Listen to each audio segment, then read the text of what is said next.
orvalho da manhã, criança, me fala de meu Deus. O cantar da brisa mansa, me fala de meu Deus. A rola que turturina, me fala de meu Deus. Minha vida uma canção ensina, a canção que eu fiz para meu Deus. Oh, oh, oh, oh, oh, oh, oh. A dor do meu irmão que chora, me fala de meu Deus. A alegria que eu já ouvi lá fora, me fala de meu Deus. A esperança que aqui dentro vai, me fala de meu Deus.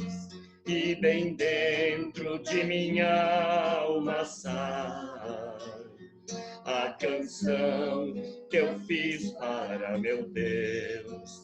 Oh, oh, oh, oh, oh, oh, oh,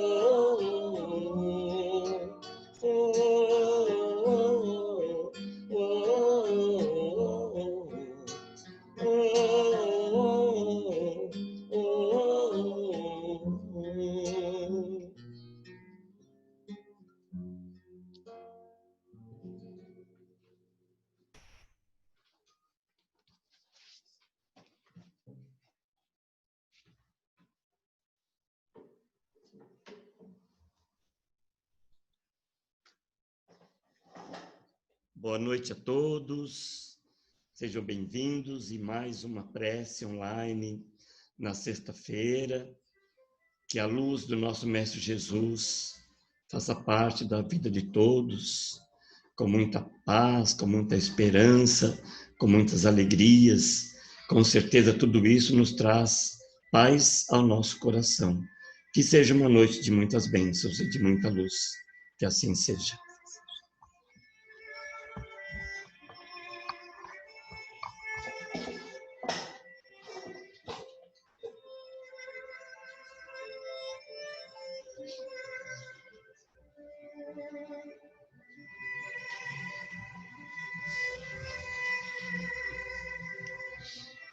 Neste momento, que possamos fechar os nossos olhos, respirar profundamente e agradecer a Deus, nosso Pai maior, de infinita bondade e misericórdia, aos grandes espíritos de luz que fazem parte deste trabalho, espíritos benfeitores da casa, nossos benfeitores, entes queridos e amigos que têm a bondade de Deus para estar junto de nós.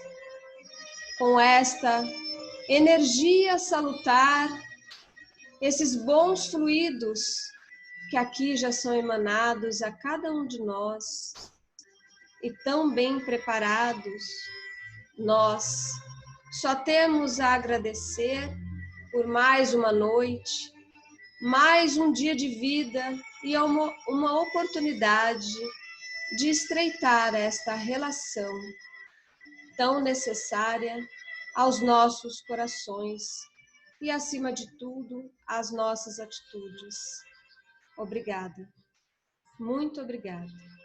E é com esta gratidão e com muita humildade que pedimos a permissão para iniciar os trabalhos da noite. Assim seja.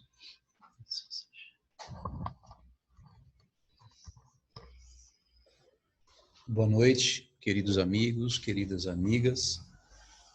É com muita alegria em nossos corações que novamente estamos aqui juntos. E desta maneira, online, até dentro de vossos lares. Eu vou ler para vocês, primeiramente, a mensagem do dia de Sheila. Hoje, dia 13 de novembro. Sexta-feira, 13. Mas olha que mensagem linda. Uma mensagem que faz menção a uma bem-aventurança do Cristo. Bem-aventurados os que sofrem, bem-aventurados os aflitos, felizes os que sofrem, né? O título da mensagem é mais adiante.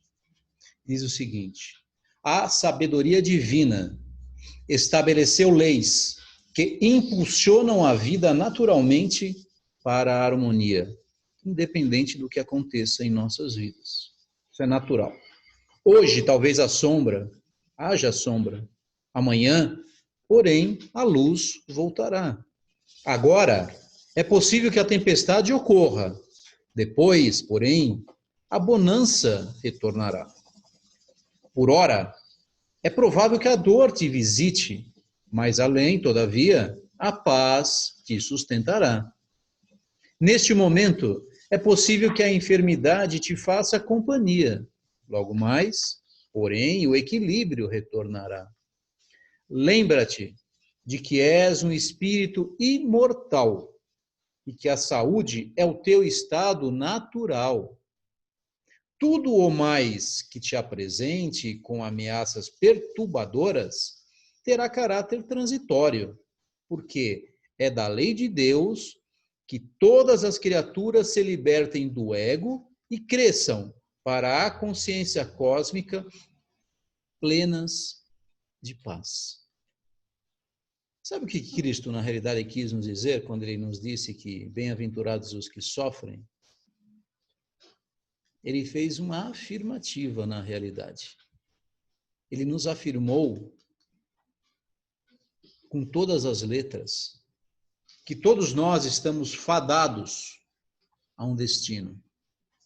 Sabe qual é esse destino? Sermos felizes.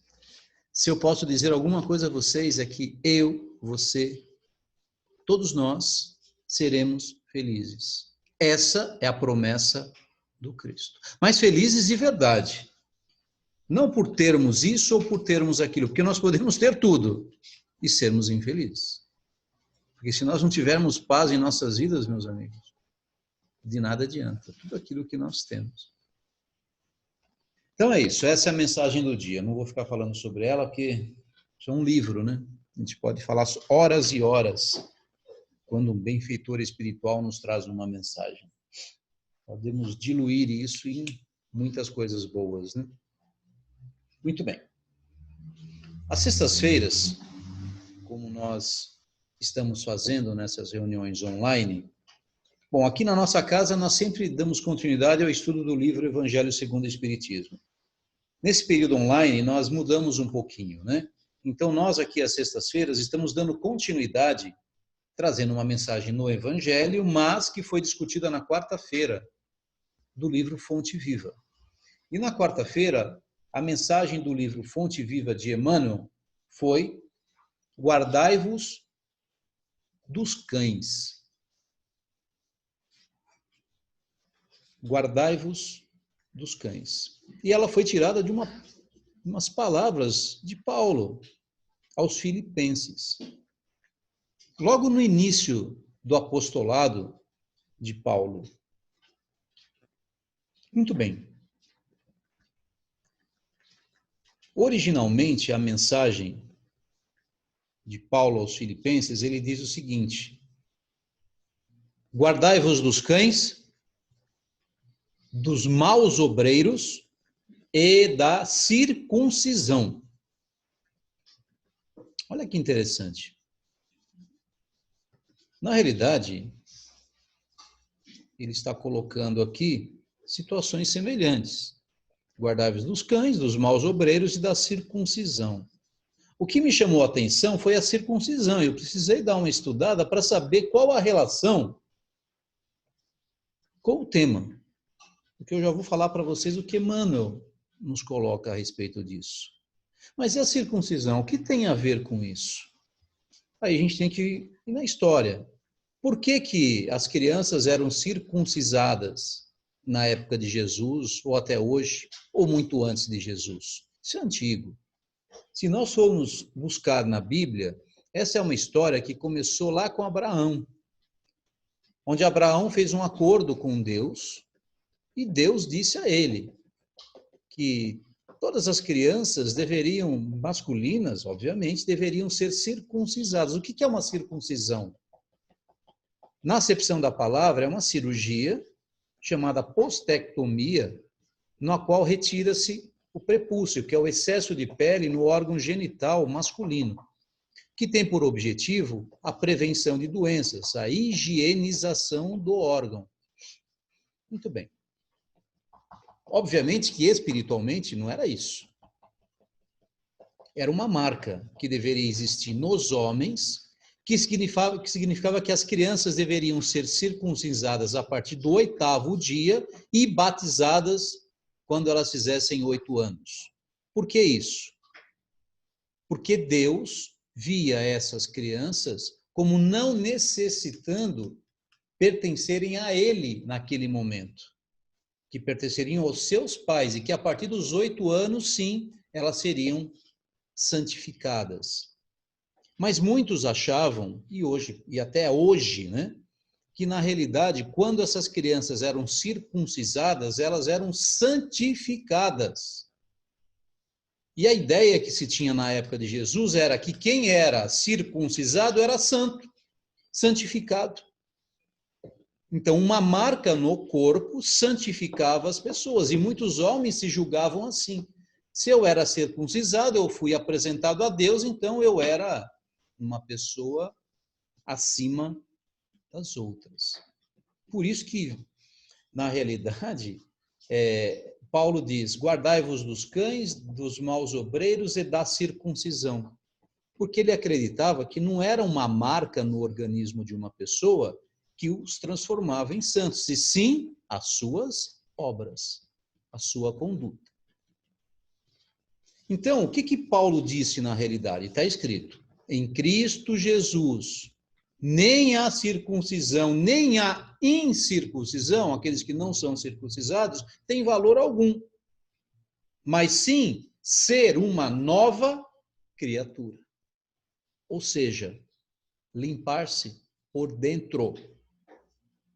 Ele não está mais falando da matéria, está falando do espírito, que nós devemos buscar algo novo em nossas vidas. E ele também ensinou, que é continuidade desta passagem, porque a circuncisão somos nós, Paulo disse, que servimos a Deus em espírito e que nos glorificamos em Jesus Cristo, e não confiamos na carne, mas sim no espírito. Que o importante não é a circuncisão em si, observar aqueles que são circuncisados e que têm a cirurgia, mas aqueles que realmente trabalham em nome de Deus. Então, o que o Senhor exige hoje de nós? Jesus exige a circuncisão, sim, mas do nosso coração. Ele quer um coração circunciso, um coração que esteja preparado para não se contaminar com os nossos próprios vícios, nos protegendo de nós mesmos e daqueles que querem o quê? Nos prejudicar. Então, esse coração circunciso, sim, vai preparar essa pessoa para trabalhar verdadeiramente em nome de Deus. Aí vem Emmanuel. E o que Emmanuel fala? Emmanuel diz o seguinte, rapidamente, para a gente voltar um pouquinho para aqueles que não estiveram conosco aqui no sábado. Emmanuel é fantástico, né? Emmanuel, ele transforma pequenas frases em verdadeiros livros, né? Ele diz assim, que todos nós somos uma imensa caravana de seres numa estrada evolutiva e que nós nos movimentamos sobre o olhar divino de Jesus, lá de esferas mais altas, sem dúvida. E ele diz assim, que nós prosseguimos no nosso caminho e podemos ter, inclusive, Jesus em nossa mente, nas nossas visões. No entanto, ele diz assim, nós também somos assediados pelos cães da ignorância, da perversidade e da má-fé. No mesmo momento que nós temos o bem, nós também temos o mal. Acho que todo mundo já viu aquela fotinho, né? Que de um lado está o anjinho falando e do outro lado tem um capetinha falando. Não é verdade? É como se nós, dentro de nós, existisse um cão feroz e um cão mansinho. Um que agiria no bem e um que agiria no mal. Porque nós não devemos só nos proteger dos cães externos, nós também devemos nos proteger daquele cão que está dentro de nós, porque não vamos nos iludir. Nós temos todas as virtudes dentro dos nossos corações. Todas. Tudo de bom nós temos. Mas também nós temos tudo de ruim. Tudo de ruim. As dores da alma, né? E qual que se manifesta? Isso é um velho ditado, né? Qual desse cão que vai se manifestar dentro de nós? O feroz ou o cão manso? Aí a resposta é simples, é aquele que nós alimentarmos, né? Ou seja, depende do nosso livre-arbítrio, da nossa vontade. Por isso, mensagens como essas são importantes. Emmanuel diz assim, referindo-se aos cães, Paulo não está falando daquele cão bonzinho, domesticado, que nós temos em casa, que é maravilhoso, que é companhia até para as nossas crianças. Não. Ele está falando daquele cão que não é domesticado. Ele diz assim, reportava-se aos cães selvagens, impulsivos e ferozes. Quando Jesus falou isso, ele sabia que naquela época não existiam, por exemplo, os carros que existem hoje. O meio de locomoção naquela época, o mais comum era a pé, porque até cavalo para se locomover, custava muito. Eram poucos que os tinham. Então as pessoas se locomoviam a pé e passavam um perigo danado quando tinha que ir de uma cidade para outra, por causa do quê? Dos coiotes, que também era um tipo de cão, mas um cão selvagem, que normalmente te atacava por onde? Vinha pela frente? Não, eles agiam em bando e vinham por trás. Entendeu? Então Jesus se utilizava de exemplos para que as pessoas na época poderiam compreender, levando realmente ao pé da letra, né? E ele diz assim, no rebanho humano, dentro da humanidade, encontraremos sempre criaturas que os personificam, que se comportam como eles, esses cães selvagens, que são os adversários sistemáticos do bem. Palavras aqui de Emmanuel. E ele dá alguns exemplos para que a gente possa reconhecê-los, né? Por exemplo, são aqueles que acabam com a reputação digna de uma pessoa, do nada. Aqueles que estimulam maledicência, a crueldade, que sentem prazer com a imposição tirânica, né? De impor as coisas para os outros. E não vamos iludir também, porque tem muito marido que são tiranos do lar, viu? Aqueles que desarticulam o serviço dos corações bem-intencionados. Você está querendo fazer alguma coisa do bem e vai ter sempre alguém que fala, para que você vai fazer isso? Quer mudar a sua ideia para você deixar de fazer e deixar de ajudar alguém. São aqueles que se atiram de uma forma desvairada, né, à substância das obras construtivas, procurando o quê? Consumi-las ou convertê-las. Olha que interessante. Aqueles que vomitam, falam impropérios, calúnias. E eles, olha, isso aqui é interessante, que aqueles que gritam de uma forma assim precipitada, que o mal permanece vitorioso. Você não conhece gente assim? Que fala que o mundo já acabou, que esse mundo não tem mais jeito, né? Nos desestimulando, sendo que a gente está passando de um mundo de provas e expiações para um mundo de regeneração, totalmente o contrário daquilo que o plano espiritual nos informa, né? Bom, que são aqueles que perturbam a paz dos servos operosos e fiéis. Então, se tem alguma coisa que essas pessoas, que esses cães selvagens podem fazer conosco, é acabar com a nossa paz. Só que isso é grave. Sabe por quê? Eu vou dizer uma coisa para vocês. Se você tiver tudo na sua vida, mas você não tiver paz,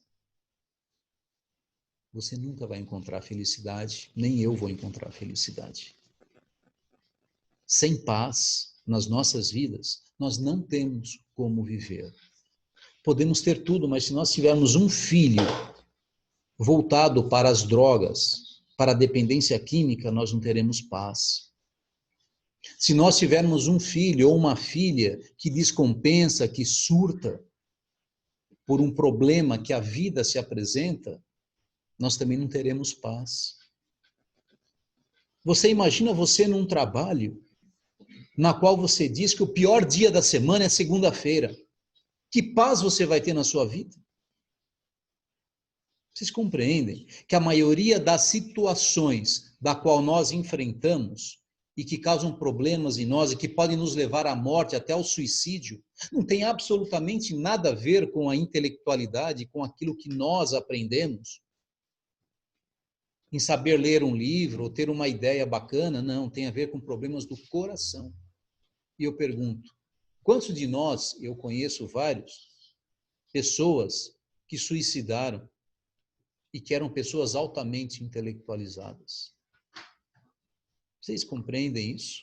Porque a importância de uma evangelização dos ensinamentos do Cristo, porque nós temos que compreender as nossas dores, saber por que nós estamos aqui. Eu não sei porque exatamente você está aqui ou eu estou aqui, mas uma coisa eu afirmo, nós estamos aqui porque nós devemos perdão a alguém.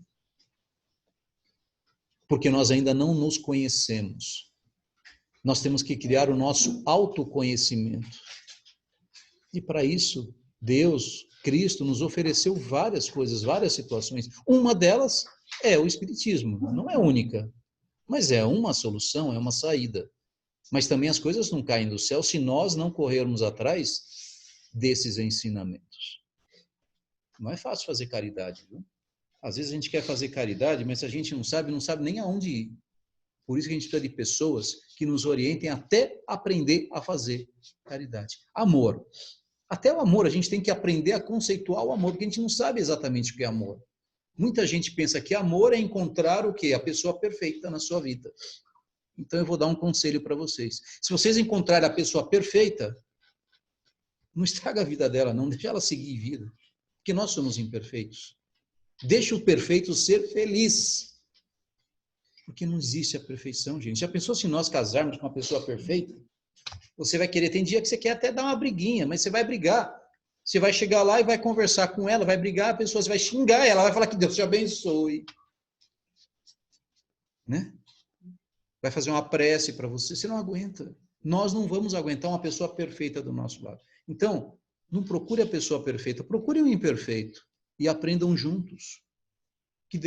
Porque nós devemos aprender a conviver com os outros. Ao invés de nós nos tornarmos perfeitos, aprendamos a viver junto à imperfeição, porque nós somos seres ainda imperfeitos. Muito bem. Aí o Emmanuel continua só para finalizar o que nós falamos na quarta-feira. Bom, e para esses gêneros de irmãos, né? Esses cães que agem dessa forma, Paulo solicita. Na verdade, é um pedido de Paulo. É como se fosse o quê? Uma mensagem de alerta, né? De orientação para nós. Ele solicita que a nós outros, a conjugação do verbo guardar. Como assim do verbo guardar? O verbo guardar é vigiar para se defender. Nos preservar. É como assim?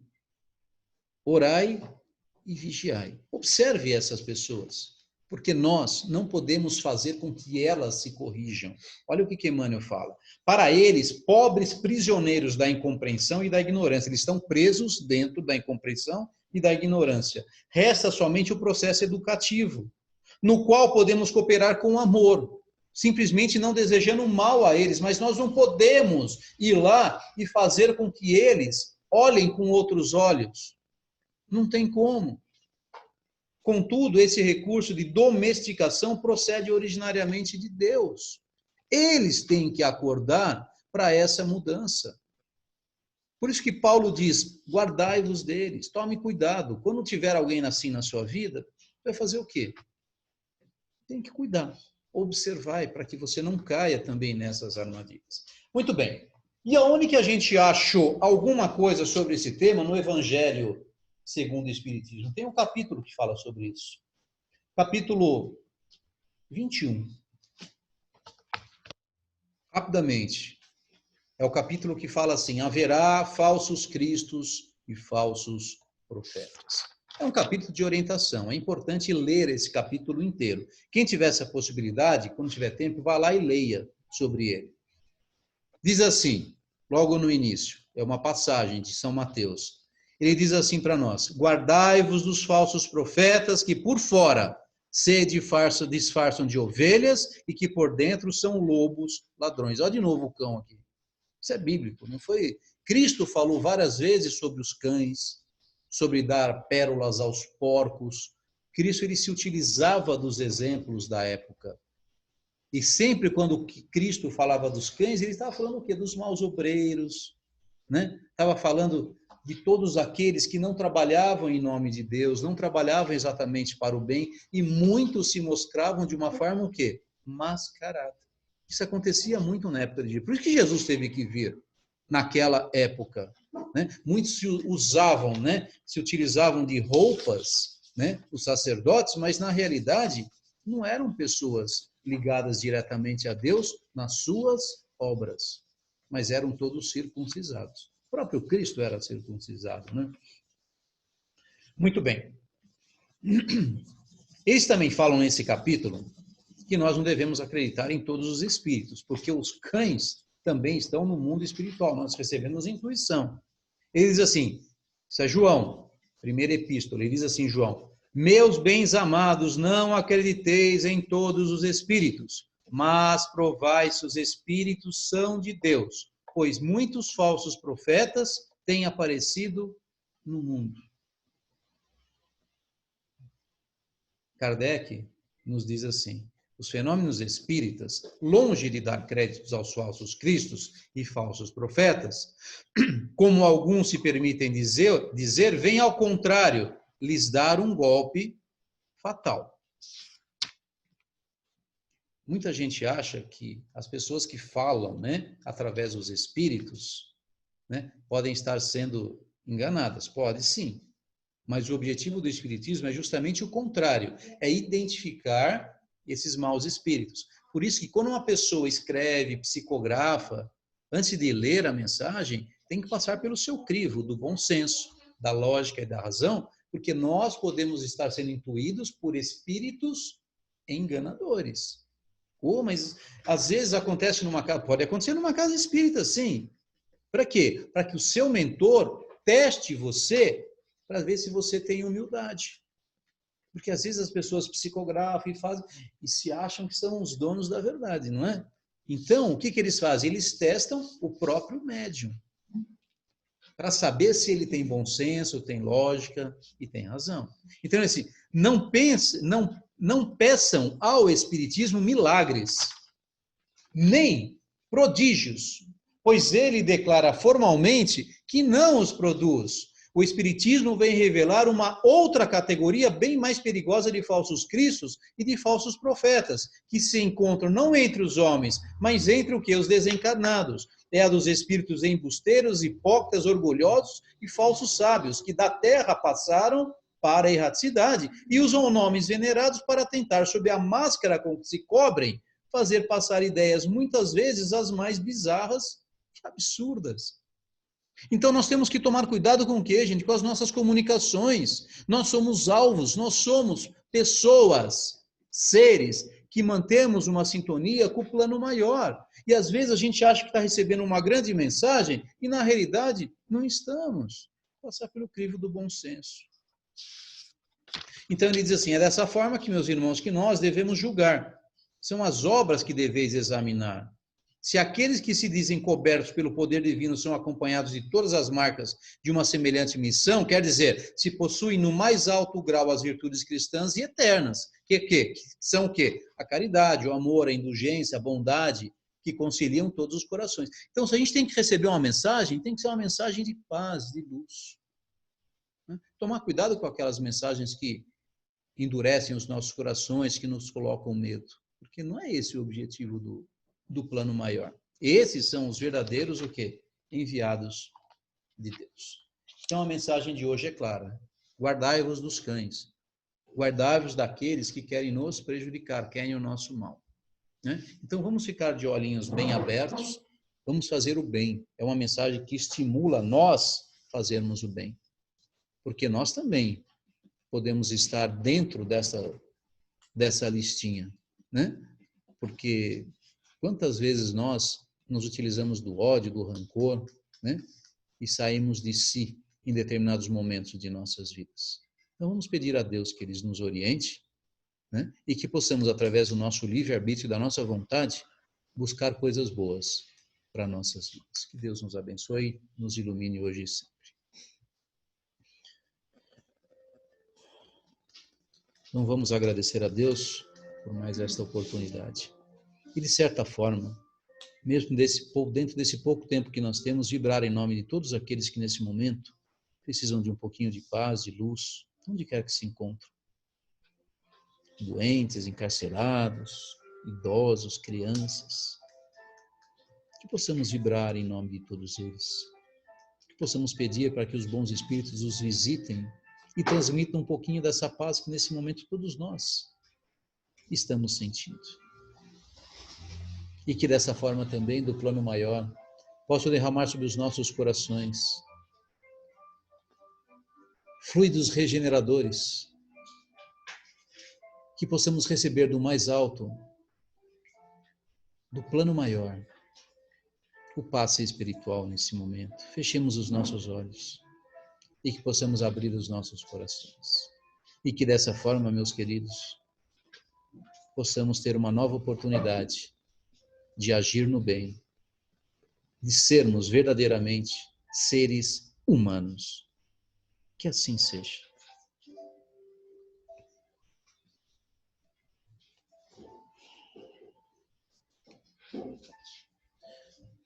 Pessoal, como sempre nós vamos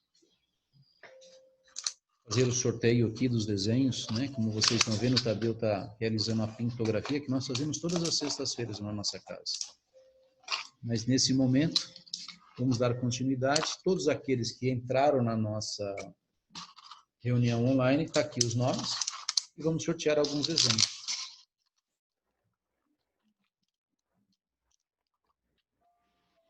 Primeiro desenho, primeiro nome. Cadê o desenho? Qual que é? Esse é o primeiro. Aqui, ó. Esse é o primeiro desenho. Todos os desenhos têm uma mensagem atrás. Não julgue pequena demais sua tarefa. Todas as nossas tarefas, gente, tudo aquilo que cada um de nós tem a fazer é muito grande perante Deus. Não podemos subjugar aquilo que nós fazemos. Todo o trabalho é importante. E essa mensagem, esse desenho foi para Isabel. Parabéns, Isabel. Que Deus te abençoe. Próximo desenho. Esse daqui. Deus está dentro de você, não duvide disso. Em todas as circunstâncias da vida, tá? Foi para Caíssa.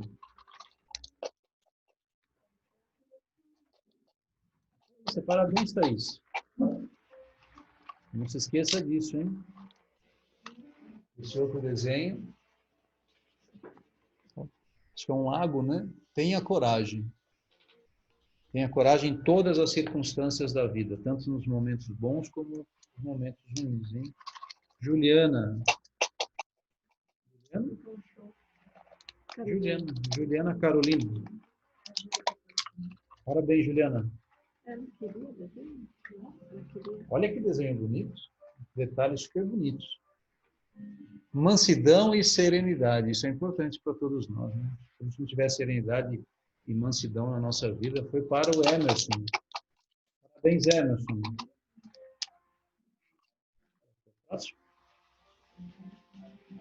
É uma paisagem. Eu sei até de quem é. Caminhe na direção do seu progresso. Ou seja, caminhar na direção certa. A mensagem é bonita. Bruna. Parabéns, Bruna. Olha lá, hein, Bruna?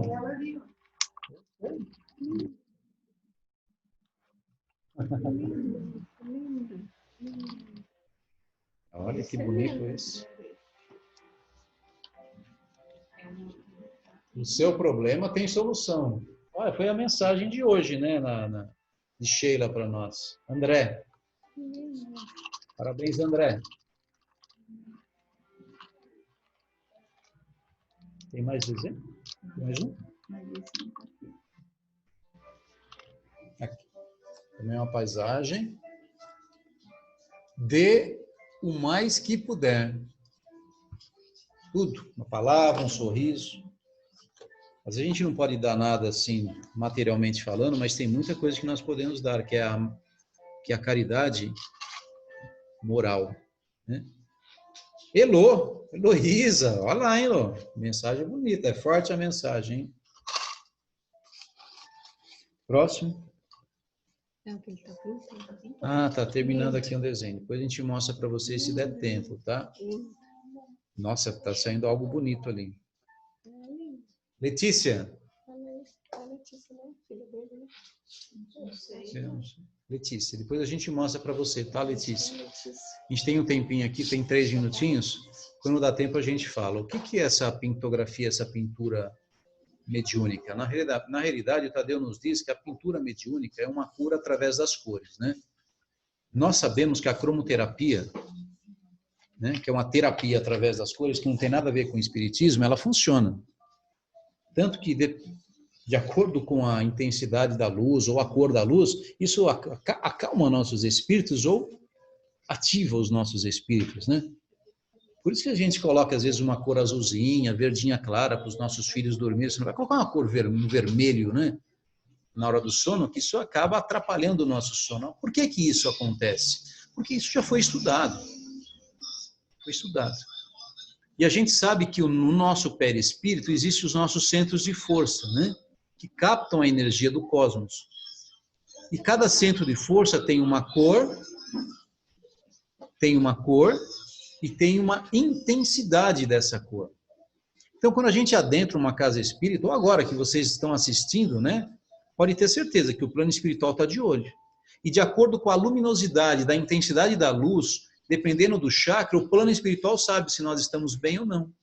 E daí ele intui a pintura, as cores. Ah, mas será que esse fluido atravessa o vídeo? Pode ter certeza que sim, gente. Pode ter certeza que sim. Então, cada pintura vai, de uma maneira certeira, aos nossos corações, nos tratando, nos curando. Daquilo que nós, nem mesmo nós sabemos o que acontece na nossa vida. Porque se nós soubéssemos exatamente quais são os problemas da nossa vida, seria fácil o tratamento, né? Mas nós não sabemos. Muitas vezes nós vamos descobrir o tratamento de uma forma cruel, né? Quando as coisas estão mais adiantadas, né? Por isso que vem os sintomas, né? Os sintomas, na realidade, a dor é o sinal de que nós temos que cuidar de alguma coisa em nossas vidas.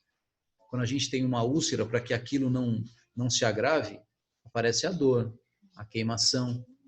Então, cabe a nós procurar o auxílio no momento certo. E assim acontece com o nosso sentimento também, com os nossos desequilíbrios. Então, a gente tem que saber a hora de procurar um auxílio. Isso a pintografia nos faz com maestria, né? Na verdade, é o plano espiritual nos orientando. É o plano espiritual, através da sua misericórdia, diminuindo as suas vibrações, estando aqui entre nós, e nós devemos agradecê-los em genuflexão espiritual, né? Então, que Deus nos abençoe. Depois a gente mostra, nossa, que desenho bonito. Que fiquemos em paz. Um bom final de semana a todos.